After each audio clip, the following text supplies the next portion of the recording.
Okay. All right. And let's see here. Dawn, you got us recording on your end too? Okay. All right.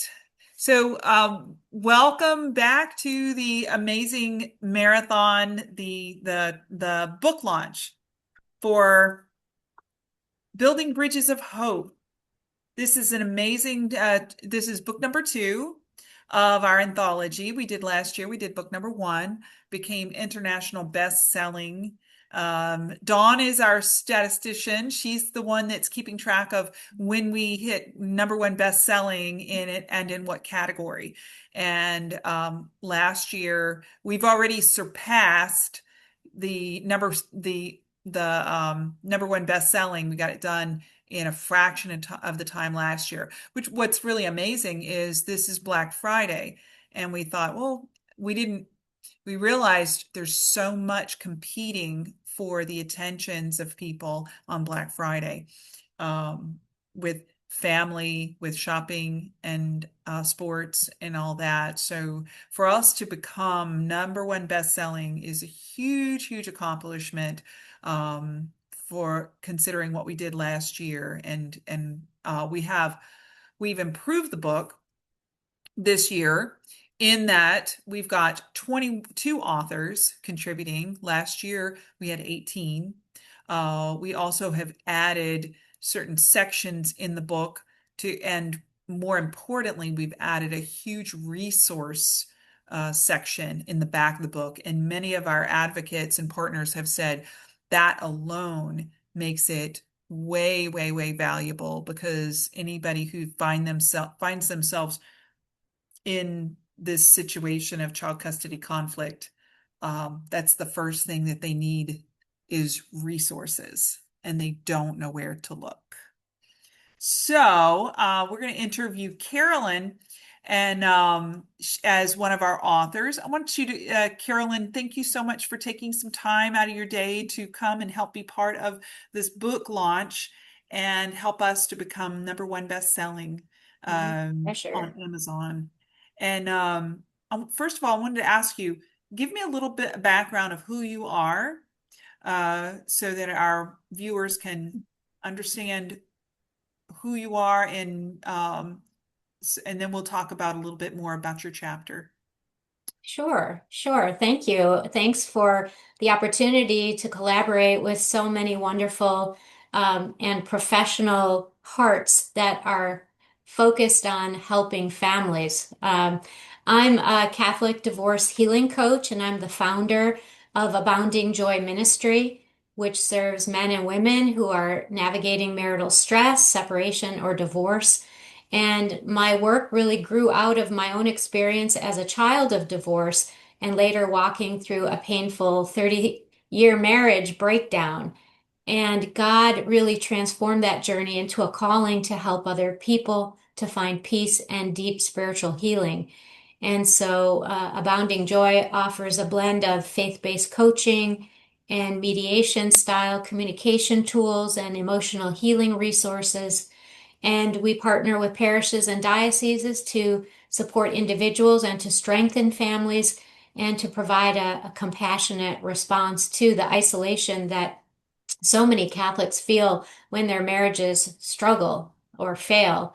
And really, at its heart, Abounding Joy is it exists to help people encounter healing, to help their families, and to find Christ's love in the middle of their pain, and really to discover that hope, reconciliation, and new life are always possible. Well, that's wonderful.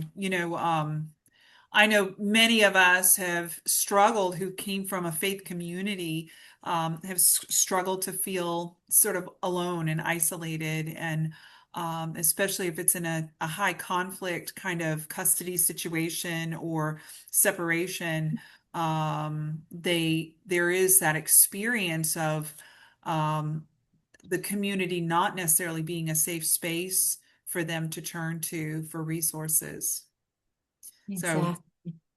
and yeah, I'm not committed to that. I'm committed that I think that through education, and even maybe some training, in with some of those, the lay community in the churches, that they are given the resources to support families going in crisis. Because really, where are you gonna turn if you're going through divorce, um, or child custody situations? Your church family should be a safe place to go to. Yes. Mhm. So, what's the one message you hope readers will take from your chapter? Yeah, great question. So I would say the core message of my chapter is that healing and cooperation are possible, even in the midst of separation or divorce. And, parents don't have to, and they're not going to agree on everything to give their children a peaceful and grace-filled home. They just need to lead with charity and clarity and emotional balance. And when we choose humility over hostility, and when we put the child's well-being over above our hurt, it opens the door to better communication and healthier patterns. And so even small shifts like good boundaries, better listening, a prayer before speaking, all these can dramatically reduce the tension in our families.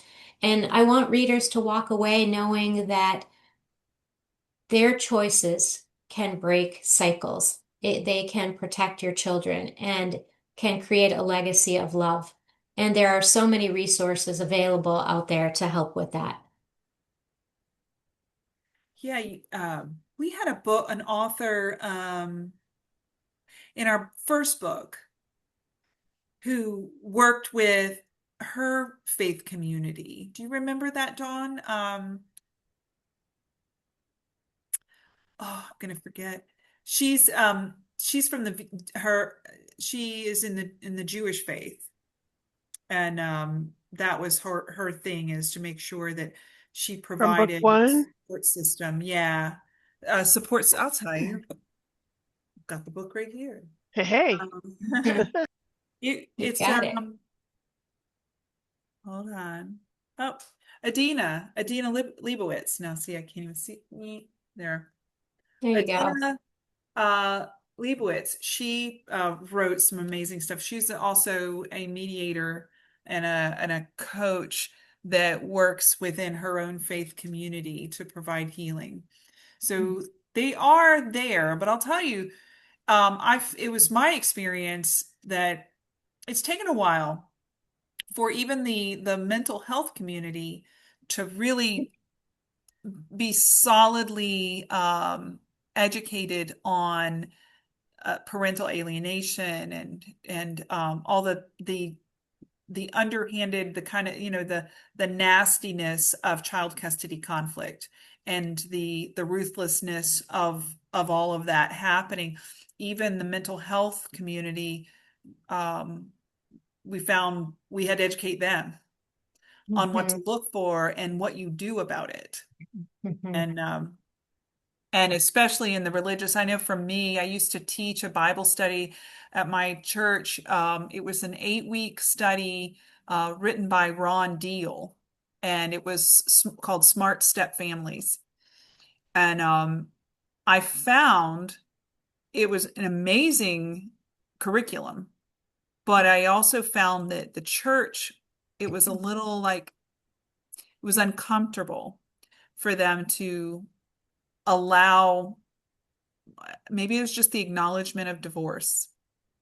It's hard. In the Yeah. faith community. It Hmm. is because we want to think that through our faith that divorces don't happen. And, marriage being a sacred covenant, that, when we go to the altar and we say, until death do us part, for better, for worse, we don't want to be in a situation where we're having to face that, that marriages, the marital relationships are not surviving. And so that's part of the work that I've been doing, is to create awareness and to say, we know what the ideal is, we know what God's plan for marriage is, and right now we need to minister and accompany people before, during, and after divorce, before hoping to save marriages, which, sometimes that happens, thank God. But sometimes, 50% of people who divorce or more are, really don't want that. And 50% of people aren't in control of that divorce happening. And so, there's at least 50% that need ministering to, or maybe are open to ministering to, and the others, part of them as well. Yeah, it's interesting because having friends who are not in this, who've never they're in an intact marriage, everything's great, and a lot of times they just don't know what to do. They don't know how they should feel about us essentially being in the divorce space. Um, they really don't want to even acknowledge that, like, it doesn't happen. They don't want it to happen. But you're right, the statistics are right there. And the fact of the matter is, divorce, it's the the trauma, the sin is not necessarily in the divorce, it's in the uh how did you go about it? Who is traumatized by how you managed it? Because what I truly believe is that if you split harmoniously, that leaves space for a future reconciliation in a healthy way to kind of like rebuild the home on, you know, in a healthy way. Because you're going to be co-parents. Yeah. Um, Yeah. I always tell people this person that you're not getting along with, you are going to be doing business with them for the rest of your natural life when you have children together. So let's try to create some amicable relationship, even a civil business type relationship. The business is the raising of the children in the healthiest way possible. So, a divorce, they think, oh, as soon as I'm divorced, I'm rid of this person. No, that's not the way we need to think about it because they are a co-parent and we can't erase them. that is so true. I know that, I've worked with clients who it is really quite sad because they do what they think that is right. They hire an attorney, but an attorney who is, you know, I remember like was in the initial filing for divorce, they said, we want every possession, 100% of the kids. Like, I mean, just think about Mm, everything. And that's what their demand was, is everything and you get nothing. mm, And, when I talked to the client, I said, did you write this up? Well, my attorney said that this had to be included. And I said, mm. well, how did that work for you? Well, it caused an instant distrust with his co-parent. Of course. Absolutely. Yeah. Um, you've already, it's hard to put that back, take that away and bring it back. I mean, once it's said, it's said. And Mhm. so sadly, now they end up in an uphill climb just to get back to the way it was before that, before the attorney kind of Mhm. Yeah. said what they said. That is such a sad situation, and it's not uncommon that whatever problems the couple had before divorce, once attorneys get involved, the acrimony and the ugliness just, increases so much. And that's why I created one of the tools, which is an open door invitation, because sometimes the communication has broken down so badly that they can't even talk to each other. And so I'm, trying to bring them back together with some safe beginnings to create a bridge, a bridge of hope and a bridge of communication to reestablish communication, not only for the good of them, the husband and wife, but especially for the children. Mhm. So why do you think strengthening co-parenting and family bonds is so important right now in society? Yeah, I think strengthening family bonds is essential because the family is the first community where a child learns trust, love, and learning their identity as God's beloved child. Um, Pope St. John Paul II said that the family is the basic cell of society. And when that cell is healthy, then children flourish and society flourishes. And so, even when parents are no longer together, their ability to remain united in purpose gives children the stability and the safety that they need to grow emotionally healthy and spiritually and even academically. And strong family bonds reduce the conflict and anxiety and the long-term wounds. And they are, with the children, they often are very long-term.